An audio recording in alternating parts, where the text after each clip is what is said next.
مدینہ سے 3 میل باہر کچھ اونچائی پر پہلے سے ایک چھوٹی سی آبادی تھی جس کو قبا کہتے ہیں۔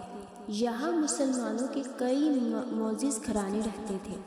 کلثوم بن ہدم رضی اللہ عنہ ان کے سردار تھے۔ رسول اللہ صلی اللہ علیہ وآلہ وسلم ان کے مہمان تھے اور 14 دن ان کے مہمان رہے۔ حضرت علی رضی اللہ عنہ بھی پہنچ چکے تھے اور وہ بھی یہی ٹھہرے تھے۔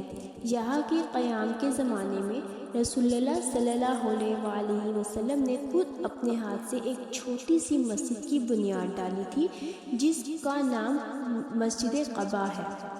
14 دن کے بعد آپ صلی اللہ علیہ وآلہ وسلم نے شہر مدینہ کا رخ کیا۔ یہ جمعہ کا دن تھا۔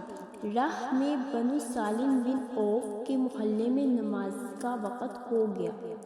یہ رسول اللہ صلی اللہ علیہ وآلہ وسلم کی امامت میں جمعہ کی پہلی نماز تھی۔ نماز سے پہلے خطبہ پڑھا۔